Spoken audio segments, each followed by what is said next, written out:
സ്നേഹപൂർവ്വം ഷമ സീരിയലിൻ്റെ ലേറ്റസ്റ്റ് എപ്പിസോഡിൻ്റെ റിവ്യൂയിലേക്ക് എല്ലാവർക്കും സ്വാഗതം. അങ്ങനെ രാത്രിയിൽ രാധികയും യശോദയും കൂടിയിരുന്ന് നാളെ രാവിലെ സാധനങ്ങളൊക്കെ ഉണ്ടാക്കാൻ വേണ്ടിയിട്ട് അതിനുള്ള പച്ചക്കറിയും മറ്റുമൊക്കെ അരിഞ്ഞ് റെഡിയാക്കിക്കൊണ്ടിരിക്കുവാണ്. ഈ സമയം രാധിക പറയുന്നുണ്ട്, അമ്മേ നമ്മളെ പൊതിച്ചോറിൻ്റെ ഒപ്പം 3-4 തരം കറി ഉണ്ടാക്കുന്നുണ്ടല്ലോ, സാമ്പാറൊക്കെ കൂടാതെ. അതുകൂടാതെ എന്തെങ്കിലും ഒരു സ്പെഷ്യലായിട്ടുള്ള എന്തെങ്കിലും ഐറ്റവും കൂടി ഉണ്ടാക്കിയാലോ എന്ന് ഞാൻ വിചാരിച്ചത്. നമ്മളുണ്ടാക്കുന്ന ആ ഭക്ഷണത്തിൻ്റെ രുചിയുണ്ടല്ലോ, അത് എല്ലാ ആളുകളിലേക്കും എത്തണം. ഒരു 4 ആളോടെങ്കിലും അവർ ആ ഭക്ഷണത്തെക്കുറിച്ച് പറയണം. അങ്ങനെയാണെങ്കിൽ നമ്മുടെ ഈ ഐറ്റത്തിനുണ്ടല്ലോ കുറച്ചുകൂടി അങ്ങ് റീച്ച് കൂടും. അല്ല മോളെ, ഇപ്പം തന്നെ ഈ ഉണ്ടാക്കുന്നതിൻ്റെ ഇടയിൽ അതും കൂടി ആകുമ്പോൾ നമ്മളെ കൊണ്ടത് മാനേജ് ചെയ്യാൻ പറ്റുമോ? നമുക്ക് നോക്കാമേ. അങ്ങനെ പറഞ്ഞ് അവരോരോന്നൊക്കെ സംസാരിച്ചിരിക്കുമായിരിക്കും. ഈ സമയത്തായിരിക്കും ദേവനും അങ്ങോട്ടേക്ക് വരുന്നത്. ദേവനും അവിടെ ഇരുന്ന് കത്തിയെടുത്ത് ക്യാരറ്റൊക്കെ ചെയ്യുവാണ്. അത് കാണുമ്പോഴേക്കും യശോദ പറയണേ, ദേവിയേട്ടൻ എന്തിനാ ഇതൊക്കെ ചെയ്യാൻ വന്നേ? ഇത് ഞാനും മോളും കൂടി ചെയ്താനേല്ലോ, ഞങ്ങൾക്ക് ചെയ്യാവുന്നതല്ലേ ഉള്ളൂ. ദേവിയേട്ടൻ വെറുതെ ഉറക്കം നിൽക്കേണ്ട, ഡോക്ടർ പറഞ്ഞിട്ടില്ലേ കൃത്യമായിട്ട് കിടന്ന് ഉറങ്ങണമെന്ന്.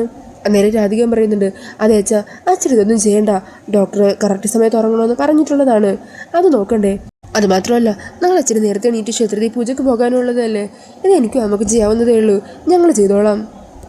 അന്നേരം ദേവൻ പറയണേ, അതെ നിങ്ങൾ ഡോക്ടർ പറഞ്ഞ കാര്യത്തെക്കുറിച്ചൊന്നും ഓർത്ത് വേവലാതി പറയണ്ട. അസുഖം വന്ന സമയത്ത് ഡോക്ടറെ കണ്ടു, ഡോക്ടർ അപ്പം ചെയ്യേണ്ട കാര്യങ്ങളും പറഞ്ഞു, അത് ജീവിതകാലം മുഴുവൻ പാലിക്കേണ്ട കാര്യമൊന്നുമില്ല. അന്നേരം രാധിക ചോദിക്കണേ, ആരും അറിഞ്ഞു അങ്ങനെയാണെന്നും? അതെ, ഡോക്ടർ ഒരു കാര്യം പറഞ്ഞിട്ടുണ്ടെങ്കിൽ 3-4 ദിവസത്തേക്ക് വേണ്ടി മാത്രം അത് നോക്കിയാൽ മതി എന്നല്ല മനസ്സിലാക്കേണ്ടത്. നമ്മൾ എത്ര നാൾ ജീവിക്കുന്നോ അത്രയും നാൾ ഡോക്ടർ പറഞ്ഞ ആ കാര്യങ്ങൾ പാലിക്കണം, ചിട്ടകളും രീതികളൊക്കെ നോക്കണം. എന്നാണെങ്കിലും ഇന്നിപ്പോൾ കുറച്ച് പച്ചക്കറി അരിഞ്ഞു എന്ന് പറഞ്ഞ് ഒന്നും സംഭവിക്കാൻ പോകുന്നില്ല. എൻ്റെ മോൾ ഇത്രയും കഷ്ടപ്പെടുമ്പോൾ ഞാനും എൻ്റേതായ രീതിയിൽ എന്തെങ്കിലും ഒരു സഹായം ചെയ്യണ്ടേ? അതുകൊണ്ട് രണ്ടുപേരും എന്നിവിടെ നിന്ന് മാറ്റി നിർത്താമെന്ന് വിചാരിക്കേണ്ട കേട്ടോ. ഈ സമയം മരണം അങ്ങോട്ടേക്ക് വരുവാണ്. മരണം വന്ന് അവിടെ കസേരിട്ടിരിക്കുക. ഞാൻ അവിടെ റൂമിൽ തന്നെ ഇരുന്ന് ബോറടിച്ചു. എല്ലാവരും ഇവിടെ ആയിരുന്നു, ഒരുമിച്ചിരുന്നൊരു കാര്യം ചെയ്യുമല്ലേ, ഞാനും കൂടാന്ന് വിചാരിച്ചു. ഞാനും കുറച്ച് പച്ചക്കറിയൊക്കെ അരിയാം. അന്നേരം യശോദ പറഞ്ഞേ, അയ്യോ അത് വേണ്ട മോനെ, ഇതൊന്നും ചെയ്യണ്ട, ഇതൊന്നും മോന് ശീലമില്ലാത്തതല്ലേ. അമ്മ എന്തായി പറയുന്നത്? ഞാൻ കണിമംഗലത്ത് താമസിച്ചുകൊണ്ടിരുന്ന സമയത്തായിരുന്നു അമ്മ ഇത് പറഞ്ഞെങ്കിൽ അപ്പോൾ കേൾക്കാനൊരു രസമെങ്കിലും ഉണ്ടായിരുന്നു. പക്ഷേ ഇപ്പം അങ്ങനെയാണോ? എനിക്ക് സ്വന്തമായിട്ട് ഇപ്പോൾ എന്താ ഉള്ളത് അമ്മേ എന്നും പറഞ്ഞ് വരുൺ നിരാശയോടെ ഇരിക്കുവാണ്. അന്നേരം രാധിക പറയണേ, അമ്മേ വരുണ്ണ തടയണ്ട, ഇനി നമ്മളായിട്ട് വരുണ്ണ തറഞ്ഞു കഴിഞ്ഞാലുണ്ടല്ലോ ഇതുപോലെ ഓരോന്നൊക്കെ പറയും, നിരാശ മുങ്ങിയ പോലെ സംസാരിക്കും. അത് കേൾക്കുന്നതിലും ഭേദം വരുണ്ണ നമ്മുടെ കൂടെ കൂടുന്നത് തന്നെയാണ്. അതെ, വരുണ്ണ ഞങ്ങളെ തടയാനൊന്നും പോകുന്നില്ല. അങ്ങനെ വഴിക്കുക എന്നും പറഞ്ഞ് വരുൺ ഓരോന്നൊക്കെ എടുത്ത് ചെയ്യുക. ഈ സമയത്തായിരിക്കും വരുണിൻ്റെ ഫോണിലേക്ക് മുത്തശ്ശി വിളിക്കുന്നത് കേട്ടോ. അങ്ങനെ വരുൺ ഫോൺ എടുത്തിട്ട് പറയണേ, ദേ മുത്തശ്ശിയെ വിളിക്കുന്നത്, ഞാൻ സ്പീക്കറിലിടാം, എല്ലാവർക്കും കേൾക്കാമല്ലോ. അങ്ങനെ വരുൺ കോൾ അറ്റൻഡ് ചെയ്യുക. പറ മുത്തശ്ശി. മോനെ നീ എന്തെടുക്കും അവിടെ? ഞങ്ങളിതാ ഇവിടെ എല്ലാവരും കൂടി ഇവിടെ ഒന്നിച്ചിരുന്ന് സദ്യക്ക് വേണ്ടിയിട്ടുള്ള പച്ചക്കറിയൊക്കെ അരിയുക. നാളെ സദ്യയാണ് വെക്കുന്നത്, എന്താ പ്രത്യേകത? ഒരു പ്രത്യേകത ഉണ്ട് നാളത്തെ ദിവസത്തിന്. എൻ്റെ ഭാര്യ ഉണ്ടല്ലോ രാധിക, അയാളെ ഒരു ബിസിനസ്സുകാരിയാകാൻ പോകുക. നാളെ അയാളുടെ പുതിയ സംരംഭത്തിൻ്റെ തുടക്കമോ. എന്ത് ബിസിനസ്? ഈ സമയം രാധിക പറയണേ, എൻ്റെ മുത്തശ്ശി ഈ വരണേ ചുമ്മാതെ ഇങ്ങനെ പറയണേ, അങ്ങനെ ബിസിനസ്സൊന്നും അല്ല മുത്തശ്ശി, ചെറുതായിട്ട് ഇവിടെ അടുത്തേക്കുള്ള കുറച്ച് കുട്ടികൾക്ക് വേണ്ടി ഒരു പൊതിച്ചോറ് ഉണ്ടാക്കി കൊടുത്തു വിടുന്നൊരു പരിപാടിയാണ്, അതിനെ വരുൺ അങ്ങനെയൊക്കെ പറയുന്നത്. അത് കേട്ടിട്ട് മുത്തശ്ശി പറയണേ, അപ്പോൾ വരുൺ പറഞ്ഞതിൽ കാര്യമുണ്ടല്ലേ, മോളങ്ങനെ ഒരു ബിസിനസ്സുകാരി ആകാൻ പോകുവാണല്ലേ. മുമ്പൊരിക്കൽ എവിടെയോ പോയപ്പോൾ ഇതുപോലെ കുറേ പൊതിച്ചോറ് മല പോലെ കൂട്ടി വെച്ചിരിക്കുന്നത് കണ്ടു. അതുകൊണ്ടപ്പോൾ ഞാൻ ചിന്തിച്ചതാ ഇത്തരം പൊതിച്ചോറൊക്കെ ആര് വാങ്ങാനാണെന്ന്. എന്നാൽ പോയി തിരിച്ചു വന്നപ്പോഴേക്കുവേ അതിലൊറ്റ പൊതി പോലും ബാക്കിയില്ലായിരുന്നു. ഇന്നത്തെ കാലത്ത് പൊതിച്ചോറിനൊക്കെ വലിയ ഡിമാൻഡല്ലേ. കൊള്ളാം മോളെ, എന്താണെങ്കിലും നിൻ്റേത് നല്ലൊരു തുടക്കം തന്നെ ആവട്ടെ. മുത്തശ്ശിയുടെ എല്ലാ അനുഗ്രഹങ്ങളും നിനക്കുണ്ടാവും. തിരുമേനിയുണ്ടോ അവിടെ? ഞാനിവിടെ തന്നെ ഉണ്ട്. കുട്ടികൾക്കൊപ്പം ഞാനും കൂടാമെന്ന് വിചാരിച്ചു. എന്താണെങ്കിലും നന്നായി, എല്ലാവരും കൂടി ഒന്നിച്ചിരുന്നിങ്ങനെ സംസാരിക്കാനൊക്കെ പറ്റുന്നുണ്ടല്ലോ അവിടെ. എന്തില്ലായ്മയിലും കുടുംബത്തിലെ അംഗങ്ങൾ തമ്മിലുള്ള ഒത്തൊരുമയല്ലേ വേണ്ടത്. കണിമംഗലം പോലെ പല കുടുംബങ്ങളിലും ഇല്ലാതായി പോയതും അതാണ്. അതിൻ്റെയൊക്കെ ഭവിഷ്യത്താണ് ഇപ്പോൾ അനുഭവിച്ചുകൊണ്ടിരിക്കുന്നത്. എന്താണെങ്കിലും അവിടെ എൻ്റെ കുട്ടികൾ ഹാപ്പിയാണല്ലോ, അത് ഓർക്കുമ്പോൾ തന്നെ മനസ്സിനൊരു സമാധാനമുണ്ട്. അല്ല, യശോദയുണ്ടോ അവിടെ? ഞാനിവിടെ ഉണ്ടമ്മേ. എല്ലാവരോടും സംസാരിക്കുമ്പോൾ നിന്നോട് എന്തെങ്കിലും സംസാരിച്ചില്ലെങ്കിൽ നിനക്ക് വിഷമാവില്ലേ? എൻ്റെ 2 മക്കളെ നല്ലപോലെ നീ നോക്കുമെന്ന് എനിക്കറിയാം. എന്നാലും ഞാനൊന്ന് ഓർമ്മിപ്പിച്ചതാ, 2 പേരെയും സന്തോഷത്തോടെ നോക്കണം. അക്കാര്യത്തെക്കുറിച്ച് അമ്മ പറയണോ? ഇവരെൻ്റെ മക്കളല്ലേ. സത്യം പറയാലോ, വരുണിൻ്റെ രാധികയും നിങ്ങളുടെ ഒപ്പം അവിടെയാണെന്ന് അറിഞ്ഞതിന് ശേഷം ഒരാശ്വാസമായത്. അവർ സന്തോഷത്തോടെ ഇരിക്കുവാണെന്നറിയാം. എത്ര കഷ്ടപ്പാടിലും നിങ്ങൾ അവർക്ക് വേണ്ടത് ചെയ്തു കൊടുക്കുമെന്നും അറിയാം. എന്നാൽ പിന്നെ ശരി മക്കളെ, മുത്തശ്ശി കിടക്കാൻ നേരമല്ലോ, ഞാൻ ഫോൺ വെക്കുക. ശരി മുത്തശ്ശി. മുത്തശ്ശി ധൈര്യമായിട്ട് ഇറങ്ങിക്കോ, ഞങ്ങൾക്കിവിടെ ഒരു കുഴപ്പമില്ല. മുത്തശ്ശി മരുന്നൊക്കെ കൃത്യമായിട്ട് കഴിക്കുന്നുണ്ടല്ലോ അല്ലേ? ഭക്ഷണത്തിലൊന്നും ഒരു മുടക്കവും വരാൻ പാടില്ല, ആരോഗ്യമൊക്കെ നോക്കണം. അങ്ങനെ പറഞ്ഞ് രാധിക ഫോൺ കട്ട് ചെയ്യുവാണ്. അന്നേരം രാധിക വരുണിനോട് പറയണേ, അമ്മേ അവിടെ ഞാനും വരണുണ്ടായ സമയത്ത് മുത്തശ്ശി എപ്പോഴും ഞങ്ങളുടെ ഒപ്പം ഇരിക്കും, ഞങ്ങളുടെ ഒപ്പം ഇരുന്ന് സംസാരിക്കുകയും സമയം ചിലവഴിക്കുകയൊക്കെ ചെയ്യുമ്പോൾ മുത്തശ്ശി എപ്പോഴും പറയുന്നത് എന്താണെന്നറിയോ? മുത്തശ്ശിക്ക് ഇപ്പം ഞങ്ങളുടെ അതേ പ്രായമാണെന്ന്. എന്തൊരു സന്തോഷമായിരുന്നെന്നറിയോ? ഞങ്ങൾ പോയപ്പോൾ ഏറ്റവും കൂടുതൽ വിഷമിക്കുന്നത് മുത്തശ്ശി തന്നെയായിരിക്കും. അന്നേരം വരടും സങ്കടപ്പെടണേ. അതേടോ രാധികെ, താൻ പറഞ്ഞ നേരെ മുത്തശ്ശിയുടെ കാര്യം ഓർക്കുമ്പോൾ മനസ്സിന് വല്ലാത്തൊരു സങ്കടം. നമ്മളവിടെ ഇല്ലാത്തതിൻ്റെ പേരിൽ ഒത്തിരി സങ്കടപ്പെടുന്നുണ്ട്, നമ്മുടെ കാര്യം ഓർത്ത് ഒത്തിരി വേദനിക്കുന്നുണ്ട് മുത്തശ്ശി. എനിക്കത് മനസ്സിലാക്കാൻ പറ്റും. അന്നേരം ദൈവം വരണേ, എന്താണെങ്കിലും ജീവിതത്തിൽ ചില കാര്യങ്ങൾ നമ്മൾ നേരിടണമെന്നും അഭിമുഖീകരിക്കണമെന്നൊക്കെ ദൈവം കുറിച്ച് വെച്ചിട്ടുണ്ടാകുമല്ലോ. ഇതും അങ്ങനെയാണെന്ന് കരുതിയാൽ മതി. അധികം വൈകാതെ ഈ സമയം കടന്നു പോകും. എല്ലാ കാര്യങ്ങളും പഴയതുപോലെയാകും. നിങ്ങൾക്ക് എല്ലാവരും തിരിച്ചു കിട്ടും. പഴയ സന്തോഷത്തിലേക്ക് നിങ്ങൾ തിരിച്ചു പോകും. ആ പ്രതീക്ഷയില ഞാനും യശോദയൊക്കെ. അങ്ങനെയൊക്കെ പറഞ്ഞ് വരുണും രാധികയ്ക്കും ആത്മധൈര്യം കൊടുക്കുന്നുണ്ട്. പിന്നീട് കാണിക്കുന്നത് അടുക്കളയിലെ ജോലിയൊക്കെ തീർത്ത് പത്മിനി കിടക്കാനായിട്ട് റൂമിലേക്ക് പോകുമായിരിക്കും. ഈ സമയത്തായിരിക്കും ഹോളിൽ ഇരട്ടത്ത് വന്നിരിക്കുന്ന ജയഭാരതി അമ്മേനെ കാണുന്നത്. അങ്ങനെ പത്മിനി ലൈറ്റൊക്കെ ഇട്ട് അമ്മയുടെ അരികിലേക്ക് ചെല്ലുക. അമ്മ ഇതുവരെ ഉറങ്ങിയില്ലേ? എന്തുപറ്റി അമ്മേ? അമ്മ കരയുമായിരുന്നോ? ഇല്ല പത്മിനി, കുട്ടികളുടെ കാര്യം ആലോചിച്ചിരുന്നതാ. കുറച്ചു മുമ്പ് ഞാൻ വരുണിനെ വിളിച്ചിരുന്നു. അവിടെ എല്ലാവരും കൂടി ഒരുമിച്ചിരുന്ന് പച്ചക്കറിയും മറ്റും അരിയുവാണെന്ന്. രാധിക മോളെ പൊതിച്ചോറൊക്കെ ഉണ്ടാക്കി വെക്കുന്ന ഒരു ചെറിയ ബിസിനസ് തുടങ്ങി. സത്യം പറയാലോ, രാധിക മോള് വരുണിൻ്റെ ഒപ്പം ഉള്ളതാ ഏക ആശ്വാസം. രാധിക മോൾക്ക് പകരം മറ്റാരെങ്കിലും ആയിരുന്നു വരുണിൻ്റെ ഭാര്യയെങ്കിൽ അവന് ഈ സാഹചര്യത്തിൽ ഇങ്ങനെയൊക്കെ അവന് നിൽക്കാൻ പറ്റുമോ? ഒരിക്കലും ഇല്ല. ഇപ്പോൾ വരുണൻ ഞാൻ വിളിച്ചപ്പോൾ അവൻ എന്ത് സന്തോഷത്തിലാണ് സംസാരിച്ചെന്നറിയോ? അവൻ്റെ സന്തോഷത്തിന് ഒരേ ഒരു കാരണമേ ഉള്ളൂ, രാധിക മോള. അവന് കൊടുക്കുന്ന ആത്മധൈര്യമോ അതിൻ്റെ ബലത്തിലാണ് അവൻ ഇന്ന് കാണുന്ന രീതിയിൽ നിൽക്കുന്നത്. സത്യം പറഞ്ഞാൽ ആ കുട്ടിയെക്കുറിച്ച് ഓർക്കുമ്പോൾ എത്ര ഉയരത്തിൽ ആ കുട്ടി. ഗായിക ശ്യാമയുടെ മകളാ. ജീവിതത്തിൽ ഇപ്പോൾ ചില പ്രതിസന്ധികളൊക്കെ വന്ന് അവളും അമ്മയിൽ നിന്നും വേറെ പിരിഞ്ഞ് നിൽക്കുവാണ്. എന്നാലും ഒരു ദിവസം അവളുടെ അമ്മ തിരിച്ചു വരും, അതെനിക്ക് ഉറപ്പുണ്ട്. ദൈവങ്ങൾക്കങ്ങനെ രാധികമ്മളുടെ വിഷമം കണ്ടില്ലെന്ന് നടിക്കാനാവില്ലല്ലോ.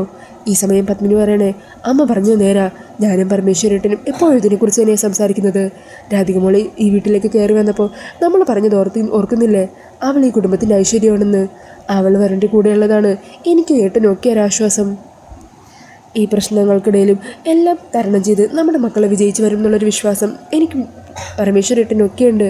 പിന്നെ ഇടയ്ക്ക് അമ്മ ഇതുപോലെ സങ്കടപ്പെട്ട ഓരോ സ്ഥലത്ത് വന്നിരിക്കുന്നത് കാണുമ്പോഴാണ് മനസ്സിന് വല്ലാത്തൊരു വേദന. എൻ്റെ കാര്യം അവിടെ നിൽക്കട്ടെ പത്മിനി, നീ ഇവിടുത്തെ ജോലിയെല്ലാം എടുത്ത് ആകെ അങ്ങ് കോലം കെട്ടുപോയ പോലെ തോന്നുക. എനിക്കിതൊക്കെ അത്ര ഭാരപ്പെട്ട ജോലിയായിട്ടൊന്നും തോന്നുന്നില്ല അമ്മേ. ഇതൊക്കെ നമ്മുടെ വീട്ടിൽ നമ്മൾ ചെയ്യേണ്ടതല്ലേ. മുമ്പൊക്കെ ഞാനായിരുന്നില്ലേ ഈ വീട്ടിൽ എല്ലാ ജോലിയും ചെയ്തുകൊണ്ടിരുന്നത്. നീ ആയിട്ടിങ്ങനെ ഓരോ ന്യായീകരണങ്ങൾ കണ്ടെത്തുക പത്മിനി. പക്ഷേ എനിക്കറിയാം അവർ നിന്നെ കഷ്ടപ്പെടുത്തുവാണെന്ന്. അത് നീ സഹിക്കാൻ ഒരുങ്ങിയിരിക്കുക. അതിന് നീയായിട്ട് തന്നെ ഓരോ കാരണങ്ങളും കണ്ടെത്തുന്നു. മതി അമ്മ ഇനി കൂടുതൽ സംസാരിക്കുകയൊന്നും വേണ്ട. നേരെ ഒരുപാട് വൈകിയില്ലേ, ഉറങ്ങണ്ടേ എന്ന് പറഞ്ഞ് അമ്മേനെയും കൂട്ടി പത്മിനി റൂമിലേക്ക് പോകുവാണ്. പിന്നീട് കാണിക്കുന്നത് അടുത്ത ദിവസം പൊതിച്ചോറൊക്കെ റെഡിയാക്കി അതെല്ലാം പാക്ക് ചെയ്ത് സഞ്ചിയിലാക്കി രാധിക ഓരോ വീടുകളിലായിട്ട് കൊടുക്കാൻ വേണ്ടി റെഡിയായി നിൽക്കുവാണ്. അമ്മേ ഇതൊക്കെ ഒന്ന് വേഗം കൊടുത്ത് ബാഗിലേക്ക് വെക്കേ, ഞാൻ പോയി വണ്ടി നോക്കിയിട്ട് വരാം. അങ്ങനെ രാധിക മുറ്റത്ത് കൊണ്ടുവന്ന് വെച്ചിരിക്കുന്ന സ്കൂട്ടറൊക്കെ നോക്കുവാണ്. ഈ സമയം ദേവനും തിരിച്ചെത്തുവാണ് കേട്ടോ. മോൾക്ക് ഇഷ്ടമായില്ലേ സ്കൂട്ടറൊക്കെ? ഒത്തിരി ഇഷ്ടമായി. ഈ സമയം വരുണും യശോദയൊക്കെ അങ്ങോട്ടേക്ക് എത്തുന്നുണ്ടാവും. അന്നേരം വരുൺ പറയുന്നുണ്ട്, ആഹാ സ്കൂട്ടറൊക്കെ വന്നല്ലോ. ഇതേ അവിടുത്തെ മേനോൻ സാറിൻ്റെ മോളുടെയാണ്. ആ കുട്ടി ഇംഗ്ലണ്ടിലോ മറ്റോ ആണ് ഇപ്പോൾ പഠിക്കുന്നത്. അതിവിടെ വെറുതെ ഇരിക്കുന്നതാ. ഞാൻ രാധിക മോൾക്ക് ഇപ്പോൾ ഒരു സ്കൂട്ടറിൻ്റെ ആവശ്യമുണ്ടെന്ന് പറഞ്ഞു. അന്നേരം ഒന്നും പറയാതെ തന്നതാ. ഇതിന് എത്ര രൂപയൊക്കെ വില വരും ദേവേട്ട? അറിയില്ല, ഒന്നും പറഞ്ഞിട്ടില്ല. പക്ഷേ നമ്മൾ കൊടുക്കണമല്ലോ, പതിയെ തന്നാൽ മതി എന്നാണ് പറഞ്ഞത്. എന്താണെങ്കിലും നമ്മളൊന്ന് നിൽക്കട്ടെ, അപ്പോഴേക്കും കുറച്ചായിട്ട് ഇതിൻ്റെ പൈസ നമുക്ക് തിരികെ കൊടുക്കണം. അന്നേരം വരൺ ചോദിക്കുന്നുണ്ട്, അല്ലേ രാധികെ, ഇത് താൻ തള്ളിക്കൊണ്ടാണോ പോകാൻ പോകുന്നത്? അതെ, എന്നെ കളിയാക്കണ്ട, എനിക്ക് വണ്ടി ഓടിക്കാനൊക്കെ നല്ലപോലെ അറിയാം. എന്താണെങ്കിലും ഞാനും തൻ്റെ കൂടെ വരാം. അന്നേരം ദേവൻ പറഞ്ഞേ, അത് വേണ്ട മോനെ, മോൻ ചെല്ലണ്ട. എന്തൊക്കെ തന്നെ പറഞ്ഞാലും ശരി, മോൻ ഈ പൊതിച്ചോറുമായിട്ട് അവിടേക്ക് ചെന്ന് കഴിഞ്ഞാൽ ആൾക്കാർ ഓരോന്ന് കളിയാക്കി പറയാൻ തുടങ്ങും, കൊത്തി നോവിക്കും. എത്രയൊക്കെ പറഞ്ഞാലും കണിമംഗലം വീട്ടുകാർ ഇങ്ങനൊരു കാര്യത്തിന് നടക്കുമ്പോൾ അവരത് ആ രീതിയിൽ എടുക്കുകയുള്ളൂ. ആക്ഷേപിക്കാനായിട്ട് ഓരോ കാരണമാകും. തൽക്കാലം അതൊന്നും വേണ്ട. അതേ വരണ്ട, ഇത് ഞാൻ കൊണ്ടുപോയി കൊടുത്തോളാം. എങ്ങനെ അമ്മേ എന്നും പറഞ്ഞ് ആ സഞ്ചിയൊക്കെ വാങ്ങി രാധിക സ്കൂട്ടിയും എടുത്ത് അവിടെ നിന്നും പോകുക. അന്നേരം വരുൺ പറയണേ, അയാൾക്ക് നല്ലപോലെ വണ്ടി ഓടിക്കാനൊക്കെ അറിയാം അല്ലേ അച്ഛാ?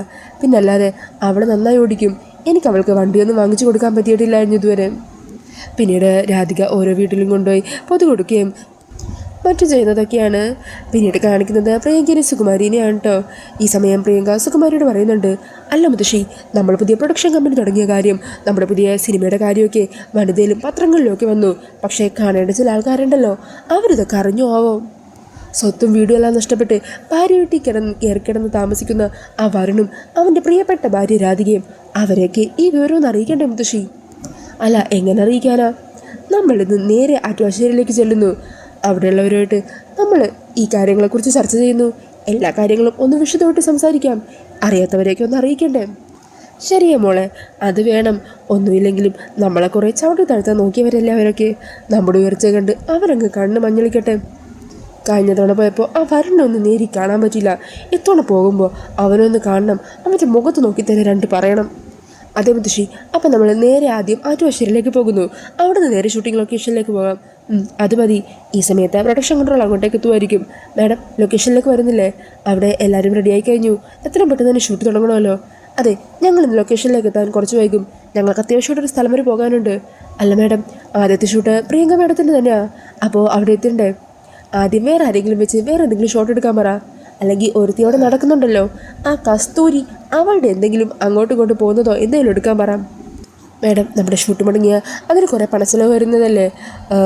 ആദ്യം നമുക്ക് ഷൂട്ടിംഗ് ലൊക്കേഷനിലേക്ക് പോയാലോ? എടോ, ഇയാൾക്ക് എന്താ പറഞ്ഞാൽ മനസ്സിലാവില്ലേ? പണം പോകുന്നെങ്കിൽ പോട്ടെ. ഇവിടെ അതിലും പ്രധാനപ്പെട്ട ഒരു കാര്യത്തിനാണ് പോകുന്നത്. ആത്മഹത്യയുടെ മുമ്പിൽ നിൽക്കുന്നവരെ കാണാൻ വേണ്ടിയാണ് പോകുന്നത്. ഇനി ഞങ്ങളെങ്ങാനും ചെല്ലാൻ ലേറ്റ് ആയതിൻ്റെ പേര് അവൻ കയറി തൂങ്ങിയാലോ? നല്ലൊരു കാഴ്ച മിസ്സാവില്ലേ? അതുകൊണ്ട് ആദ്യം ഞങ്ങൾ ഉദ്ദേശിച്ച സ്ഥലത്തേക്ക് പോകട്ടെ. അത് കഴിഞ്ഞിട്ട് മതി ഷൂട്ടിംഗ് ആണെങ്കിലും എന്താണെങ്കിലും. താൻ അവരോട് പറയാൻ നോക്ക്. അങ്ങനെ പ്രൊഡക്ഷൻ കൺട്രോള് അവിടെ നിന്ന് മാറി പ്രിയങ്കയും മുത്തശ്ശിയും പറഞ്ഞ കാര്യങ്ങൾ പറയുക. അവർക്ക് സ്വന്തം പൈസ എത്ര വേണമെങ്കിലും നഷ്ടപ്പെട്ടു പോകുന്നതിൽ ഒരു കുലുക്കവും ഇല്ല. ഇങ്ങനെ പോയാൽ ഇതൊക്കെ എവിടെ ചെന്ന് നിൽക്കുമോ എന്തോ. രണ്ടിനും അത്ര കൊണ്ട് അഹങ്കാരം എന്നൊക്കെ അയാൾ ആരുടെ ഫോണിലൂടെ സംസാരിക്കുവാണ്. പിന്നീട് കാണിക്കുന്നത് കൽപ്പനേനെയും കൂട്ടി ഉർവശി പറമ്പിൻ്റെ അങ്ങോട്ടേക്ക് വന്നിരിക്കുക. കണ്ടില്ലേ കൽപ്പനെ, ഇവിടെ നിറയെ കാട് പിടിച്ച് കിടക്കുക. ശരിയാ ചെറിയമ്മേ, ഇങ്ങനെ കാട് പിടിച്ച് കിടന്നാലേ പാമ്പും മറ്റുമൊക്കെ വരും. ഒരു കാര്യം ചെയ്യാം, അമ്മേനെ മുത്തശ്ശിനെ വിളിക്കാം. അവരോട് ഇതൊക്കെ ഒന്ന് ക്ലീൻ ചെയ്യാൻ പറയാം. ഓ, അതൊന്നും വേണ്ട, അവർക്ക് ഞാനവിടെ പൂരപ്പണി കൊടുത്തിട്ടുണ്ട്. അതെല്ലാം ചെയ്ത് തീർക്കാൻ തന്നെ നേരം വിളിക്കും. തൽക്കാലമേ ഇത് രണ്ടും നമുക്ക് രണ്ടാൾക്കും കൂടി ചെയ്ത് തീർക്കാവുന്നതേ ഉള്ളൂ. നമുക്ക് രണ്ടുപേർക്കും കൂടി ഒരു സൈഡിൽ നിന്ന് അങ്ങ് തുടങ്ങാം. അല്ല ചെറിയമ്മേ, നമ്മൾ രണ്ടുപേരുമോ? ഇത്രയും പുല്ലൊരിക്കാനോ? ഞാൻ പോയി അവരെ വിളിച്ചിട്ട് വരാം. ചെറിയമ്മ വന്നൊന്നുമില്ല. വേണ്ടെന്നേ.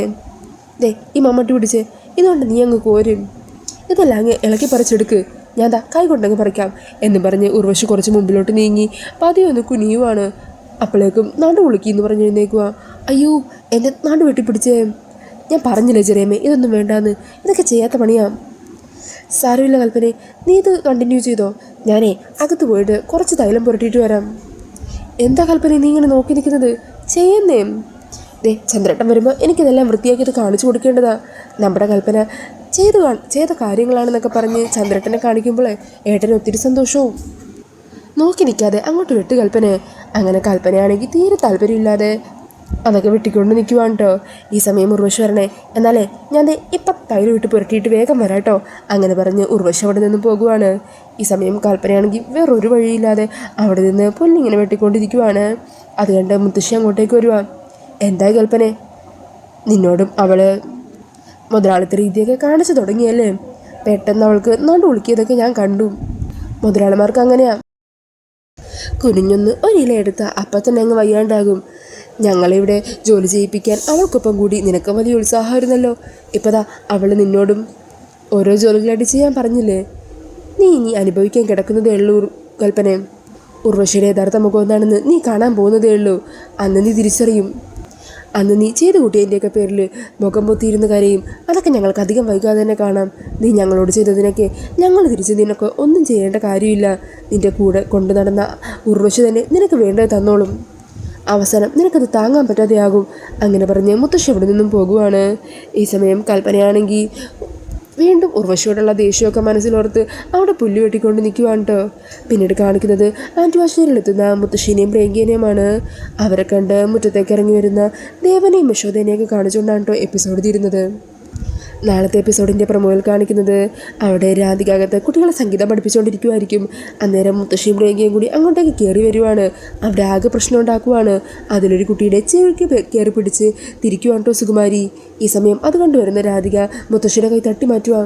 മോളെ വേദനിച്ചോ? നിങ്ങൾ എന്തായി കാണിക്കുന്നത്? കുട്ടികളോട് ഇങ്ങനെയാണ് പെരുമാറുന്നത്.